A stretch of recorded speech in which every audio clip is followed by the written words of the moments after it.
በአርሰናል ቤት አዲሱ ቴሪ ሆነሪ ይሆናል ተብሎ የሚጠበቀው አጥቂ መዳረሻው ቀርቧል። ይህ አጥቂ የሚለብሰው የማሊያ ቁጥርም እየታወቀ ይመስላል። በተለይም የውስጥ መረጃዎች እንደሚያሳዩት ከሆነ ዛሬ ወጡ አዳዲስ ጉዳዮች አሉ። ስለሱ የምናወራ ይሆናል። በሌላ በኩል እንግዲህ ከዚህ ቀደም በሰራውላችሁ መረጃዎች መሰረት አርሰናል የዴቪድ ራያን ተጠባቂ ለማስፈረም ከስምምነት ደርሷል። ጥቅሙ ምንድነው? ከነዚህ ሁለት ዝውውሮች በኋላስ አርሰናል ወዴት ፊቱን ያዞራል? ቀጣይ አላማውስና ኢላማ ውስጥ ያለው ተጫዋች ደግሞ ማን ነው የሚለውን ጨምሮ እናወራለን። ብዙዎቻችሁ የአርሰናል የዝውውር ሂደት አሰልቺ ነው እያላችሁ ትጽፉልኛላችሁ። የአርሰናል ዝውውር አሰልቺ እንደሆነ ሁሉም ሰው የሚያውቀው ነው። ነገር ግን ለመፍረድ ደግሞ ጊዜው ገና ነው። ሌሎች ክለቦች ብዙ ፈረሳና ግንባታ ስላለባቸው በጊዜ ቢያስፈርሙ አይገርምም። ምክንያቱም ሁሉም ቦታችሁ እንግዲህ ጥሩ ካልሆነ እያንዳንዱ ቦታ ማስፈረም ይጠበቅባቸዋል። አርሰናል ግን ጥገናና ጥልቀት የሚፈልግ ቡድን ነው። ስለዚህ እንደሌሎቹ ሁሉም ቦታ ላይ ተጫዋች ማስፈረም አይጠበቅበትም። አርሰናል ጉድለት ያለበት ቦታ የቱ እንደሆነ ይታወቃል። እሱ ቦታ ላይ ግን ክለቡ ማንን ነው የሚፈልገው? ያ ቦታ መጥቶ በትክክል ግጥም የሚለው ተጫዋች ማን ነው የሚለውን ለማሰብ ደግሞ እጅግ በጣም ጊዜን ይፈልጋል። ጥልቀት ያለው ሐሳብን ይፈልጋል። ይህንንም የመድፎ አለቃ ሚኬል አርቴታ እንግዲህ ገና ሊጉ ሳያልቅ ለአርሰናል ትልቅ ክረምት እንደሚሆን ተናግሯል። አጥቂ የመስመር አጥቂ መሃል ሜዳ እንደሚያስፈርሙ የታወቀ ነው። ግብ ጠባቂና ተጠባባቂ የመሃል ተከላካይም የግድ ይኖራሉ። ከአርሰናል ታሪክ አንጻር እንደውም በጊዜ የሚፈልገውን ለይቶ ያስማማ ነው ማለት ይቻላል። ከዚህ በፊት እንደውም ከዚህ የባሰ የተንዛዛ የዝውውር ጊዜ ነበር አርሰናል የሚያሳልፈው። አሁን ግን የቱ ተጫዋቾች እንደሚፈለጉ ካሁኑ ገና የክረምት ዝውውር መስኮቱ ሳይከፈት ታውቋል። ስለዚህ ለአርሰናል ደጋፊዎች በጣም ጥሩ የክረምት የዝውውር መስኮት እንደሚሆን በግልጽ መናገር ይቻላል። ብዙዎች የምትጽፉልኝ አርሰናል ሁሌ ወደ ኋላ ይቆያል ነው። ነገር ግን ገና የዝውውር መስኮቱ አልተከፈተም። ገና ወደ 2 ወራት አሉ። አርሰናል በጥልቀት ራሱን ማየት አለበት። ለምን የሚል ጥያቄ ካነሳችሁ አንድን ቡድን ፈርሶ መገንባት በጣም ቀላል ነው። ሁሉንም ታባራላችሁ፣ ከዛ ሁሉንም አይነት ተጫዋች ታመጣላችሁ። ነገር ግን ጥገናና ለዋንጫ ማብቃት የሚፈለግ ቡድን ከሆነ እያንዳንዷን ቦታ በደንብ መመልከት፣ መወያየት፣ ትንታኔዎችን መስጠት ያስፈልጋል። ስለዚህ ለዚህ ነው አርሰናል ዘንድሮ ትልቅ የሆነ ዝውውሮችን ለማካሄድ ከፍተኛ ጥልቀት ያለው ውይይት እያካሄደ ቀስ በቀስ ዝውውሮችን እየፈጸመ የሚገኘው። ብዙዎች እንግዲህ ዘግይቷል የምትሉትን ዝውውር በትንሹ ላስረዳችሁ። ማርቲን ዙቤሜንዲ የመሃል ሜዳው ተጫዋች ኦሬዲ ለአርሰናል እንደፈረመ የተረጋገጠ ጉዳይ ይመስላል። ትላንትና ደግሞ የቼልሲ የሪያል ማድሪድ የቀድሞ የ30 ዓመቱ ግብ ጠባቂ ኬፓ አሪዛባላንጋን አርሰናል ወደ መድፉ ቤት በዴቪድ ራያ ምትክ ለማምጣት እንደተስማማ ተገልጿል። አጥቂ ደግሞ ቤንጃሚን ሼሽኮ ሊመጣ አንድ እርምጃ ብቻ ነው የቀረው። ስለዚህ ገና ካሁኑ 3 እጅግ ምርጥ ተጫዋቾች ለአርሰናል ፊርማቸውን ለማኖር ከስምምነት ደርሰዋል። ስለዚህ ምንም የዘገየ የዝውውር መስኮት ነው ማለት አይቻልም። ብዙዎች እንግዲህ አርሰናል ግብ ጠባቂ ምን ያደርግለታል ስትሉ ሰማለው። ነገር ግን ይህ ፈጽሞ የተሳሳተ ነው። አርሰናል ከግብ ጠባቂ ጀምሮ ከተከላካይ እስከ አጥቂ ድረስ ሁሉም አይነት ተጫዋቾች ያስፈልጉታል። ለምሳሌ ባለፉት 3 ዓመታት ዋንጫ ያነሳውን ማንቸስተር ሲቲን እንመልከት። በማንቸስተር ሲቲ ቤት ስትመጡ ግብ ጠባቂ ኤደርሰን አለ።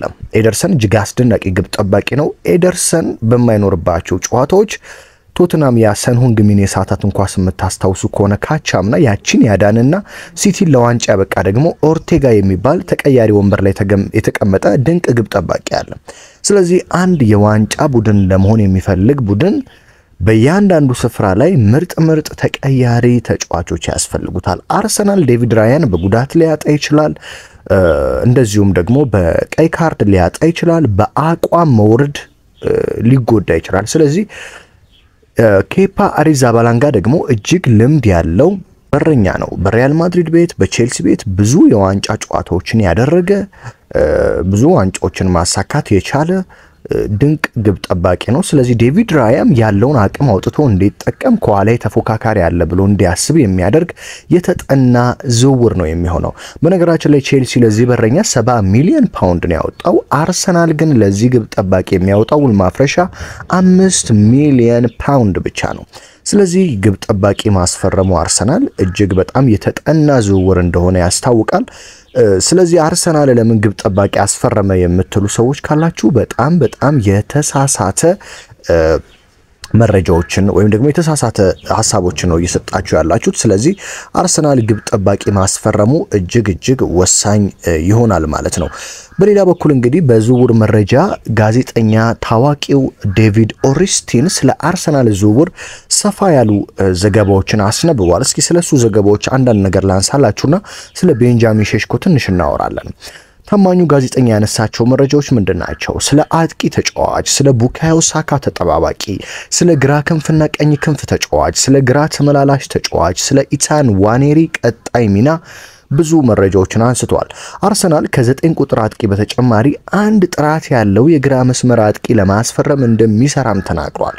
በተጨማሪም ለቡካዮ ሳካ ተጠባባቂ ማስፈረም የሚፈልጉ ሲሆን ብሪያን ሙቤሞ ቅዳቸው ውስጥ የነበረ ተጫዋች ነበር። እሱን ማግኘት የሚችሉ ባይመስልም በዚህ ክረምት የቡካዮ ሳካ ሁነኛ ተጠባባቂ ለማስፈረም አሁንም ገበያው ላይ አርሰናል ተጫዋች እየተመለከተ እንደሆነ ተዘግቧል።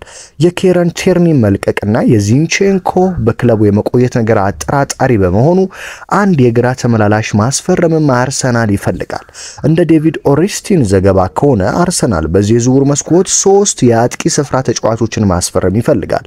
አርሰናል በዚህ ዝውውር መስኮት ማስፈረም የሚፈልጋቸው 3 የአጥቂ ስፍራ ተጫዋቾች አንደኛ የፊት መስመር አጥቂ፣ ሁለተኛ የግራ ክንፍ አጥቂ፣ ሶስተኛ ደግሞ የቀኝ ክንፍ አጥቂ ተጫዋቾችን ማስፈረም ከፍተኛ ፍላጎት አለው። አርሰናል በግራ መስመር አጥቂ ቦታ ላይ ማለትም ማርቲኔሊ በሚሰለፍበት ቦታ ላይ ከሚፈልጋቸው ተጫዋቾች መካከል በዝውውር እቅድ ውስጥ የሚገኙት እጅግ ትልልቅ ስም ያላቸው ተጫዋቾች ናቸው። አንደኛና የአርሰናል የመጀመሪያው ምርጫ የሪያል ማድሪዱ ብራዚላዊው ሮድሪጎ ነው ብሏል ዴቪድ ኦሬስቲን። ሁለተኛው ደግሞ የአትሌቲኮ ቢልባኦ የስፔኑ ድንቅ የመስመር ተጫዋች ኒኮ ዊሊያምስ ሲሆን በሶስተኛ ደረጃ የተቀመጠው ደግሞ የኒውካስትል ዩናይትዱ አንቶኒዮ ጎርደን ይገኙበታል። መድፈኞቹ በዚህ ቦታ ላይ ከፍተኛ ደረጃ ያለው ተጫዋች ማስፈረም ይፈልጋሉ። ምክንያቱም የማርቲኔሊ አቋም አስተማማኝ አይደለም፣ ይዋዥቃል፣ ከፍ ይላል፣ አንዳንዴ ጥሩ ይሆናል፣ አንዳንዴ ጥሩ አይሆንም፣ ጉዳት የሚባሉ ነገሮችም ስላሉ መድፈኞቹ በዚህ በኩል ከፍተኛ የሆነ ተጫዋች የማስፈረም ከፍተኛ ፕሮፋይል ያለው ተጫዋች የማምጣት ፍላጎት አላቸው። ኢታን ዋኔሪስ ወደ አጥቂ አማካኝነት ይመጣል ወይ? ታማኙ ጋዜጠኛ ዴቪድ ኦሪስቲን እንደዘገበው ከሆነ አርሰናል ከግራ መስመር አጥቂና ፊት አጥቂ በኋላ የሳካን ተጠባባቂ ማምጣት እንደሚፈልግ ተናግሯል። በእርግጥ የተነገረ በሙሉ ይሆናል ማለት ባይሆንም ዘገባው እንደሚያሳየው ኢታን ዋኔሪ ወደ ተፈጥሯዊው የግራ መሃል አማካኝ ቦታ ለመመለስ የታሰበው ይመስላል። ብዙዎች የኦዲጋርድ ተፎካካሪ መምጣት እንዳለበት ቢያስቡም አርቴታ ግን እዛ ቦታ ላይ ኢታን ዋኔሪና ኦዲጋርድን ሮቴት እያደረገ ወይም እያቀያየረ የማጫወት እቅድ እንዳለው ያሳያል።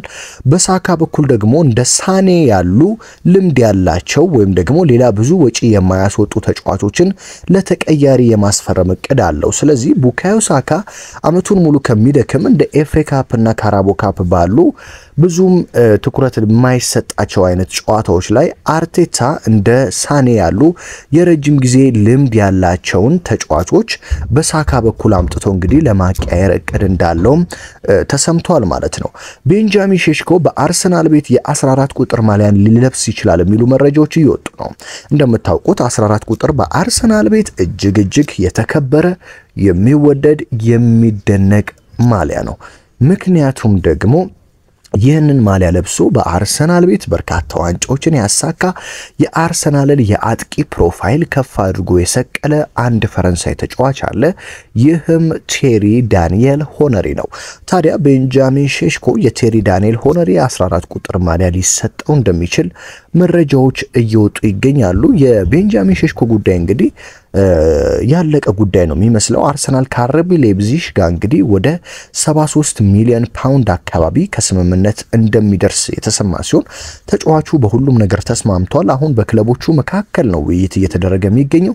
በቀጣይ ቀናትም ሂር ዊ ጎ ቤንጃሚን ሼሽኮ መባሉ የሚቀር አይመስልም። በአርሰናል ቤት የ5 ዓመት ውል እንደሚፈርምና እንደዚሁም ደግሞ ከ1 ዓመት ብቃቱ እየታየ ከሚጨመር ውል ጋር በመድፉ ቤት የመቆየት እድል እንዳለው እየተሰማ ነው የሚገኘው። ስለዚህ አርሰናል በዝውውር መስኮቱ ዘግይቷል የሚሉ ሰዎችን የሚያረጋጋ ጉዳይ ነው። በነገራችን ላይ ቪክተር ዩክሬሽ አሁንም አማራጭ ቢሆንም ነገር ግን ቪክተር ዩክሬሽ በአሁኑ ሰዓት የአርሰናል ምርጫ ወይም ደግሞ ሁለተኛ ተመራጭ ተጫዋች ነው። ቪክተር ዩክሬሽ ወደ ማንቸስተር ዩናይትድ ሊጓዝ እንደሚችል መረጃዎች እየወጡ ይገኛሉ። አርሰናል ቤንጃሚን ሼሽኮን 60% የማስፈረም ነገር የጨረሰ ይመስላል። 40% ደግሞ የቪክተር ዩክሬሽ ፊርማ ሊኖር ይችላል። ነገር ግን ቪክተር ዩክሬሽ ወደ ማንቸስተር ዩናይትድ የሚያደርገው ጉዞ ሊጠናቀቅ እንደተቃረበ ነው የተሰማው ማለት ነው።